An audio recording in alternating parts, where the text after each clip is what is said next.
I came from a meeting earlier with Nancy Tinker, Dennis, and Jim was there also.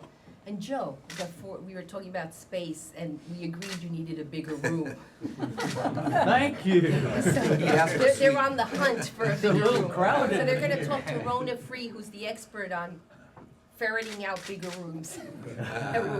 But this, instead of delaying it, Charlie, it's a nice way to start it. Instead of saying, well, when we find the perfect space, we'll do it, because that, you know, that never works in life, when the perfect At least space. we got a room. We've got a room. That's the first step. We have the room, and it'll continue to flourish and at Eastern, and we will expand it as a space becomes available. Thank you. I get asked to speak at many occasions and for many, causes and for many celebrations. And I often have to think deeply about what I'm gonna say, and, most of it is interesting. And I find that I can always find something, a personal connection to the person that we're honoring, or the purpose that we're celebrating.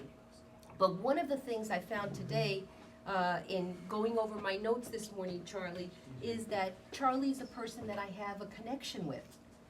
Even though he's a retired faculty member, Charlie and I have connected on many levels. So coming here this afternoon to say a few words to honor Virginia and to honor your legacy and Hope the Minor that you helped create wasn't difficult at all. Charlie came to Eastern in 1952, and in 1979 he decided it was a good thing to retire, which is a good lesson for all of us, because look at how old he is. Keep your line. It keeps you alive, unlike what people say.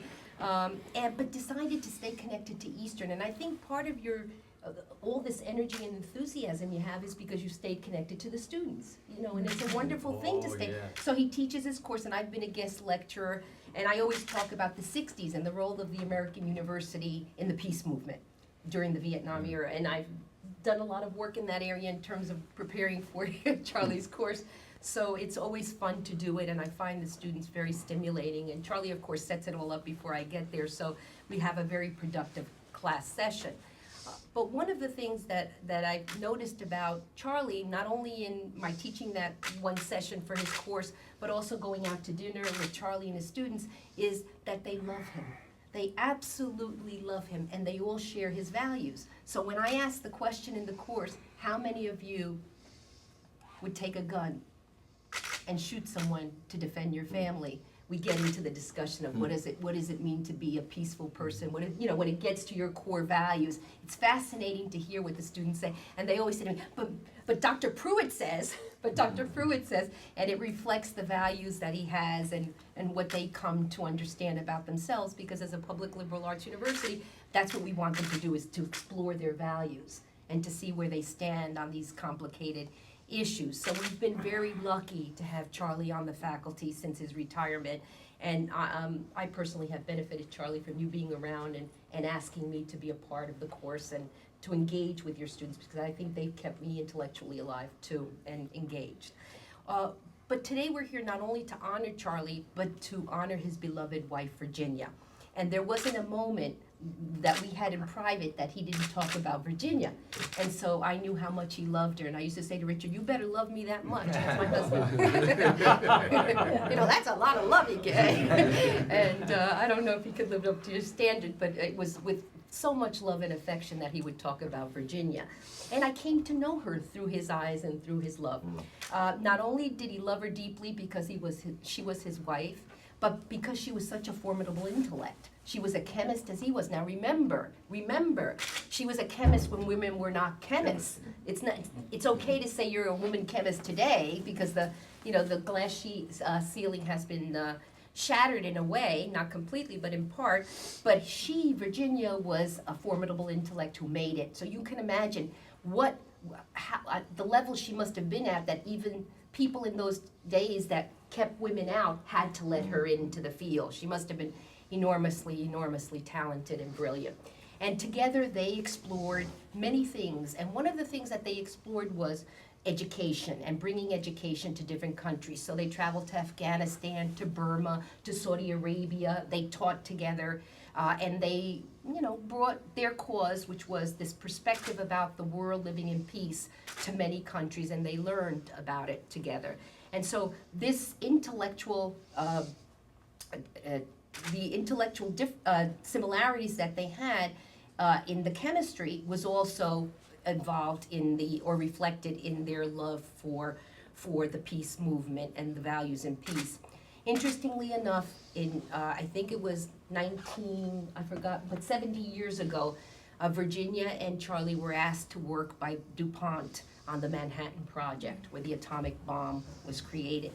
And even though they were being paid very lucratively as scientists then, that was the best you could get in this country, to a couple working, they decided to leave it because they understood the potential of the atomic bomb and what they were involved in. And their values were much more stronger than the financial rewards that they were receiving. And thus, they went off together and they explored other countries, as I said, but fundamentally, they left that because of their involvement in the peace movement and their personal values. One of the things that Charlie always said about Virginia was that she was outspoken and she was very true to her values. And so honoring her today in this way is very important, because she'll live on in the memory of all of us, and in our interactions with the students. They'll not only see the plaque, Charlie, but they'll understand what her work and your work was about. So I think it's a great thing that you're honoring her in this way, and that we can honor you both in this way. Hope, Virginia, and Charlie created the minor in peace studies and human rights, and that was no easy thing. As you know, getting something through the faculty senate can be challenging. And we're looking forward to a major. But we're looking forward to a major, and I know you and Hope have been talking about it, so it's a wonderful thing.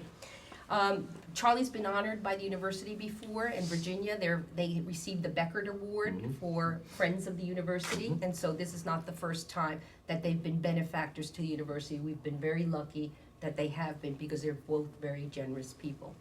Charlie and I have had extensive conversations about South Africa, where he's traveled and I've traveled, and I've shared with him my impressions of what was going on in South Africa right after the end of apartheid. And one of the things we talked about was my interactions at a bar with Afrikaners, because I decided that I would go in the bar and talk to regular people about this huge thing that had just happened in South Africa. And to my amazement, Afrikaner after Afrikaner. Now you have to remember, they lost most of their rights, their property rights, their life had changed. When I asked them about Nelson Mandela, they all said, you know what, we trust him. We respect him and we trust him. We believe he's a man of his word. And so this country will go through a peaceful transition because he is in charge. If he wasn't in charge, we couldn't do this. And so there are people like Mandela, like Charlie, whose values are so strong that they can carry an entire society through a peaceful process, and we know it can happen in this world. So Charlie, you've been a role model to our students, you're a role model for all of us, and for that we are very grateful to you. Congratulations.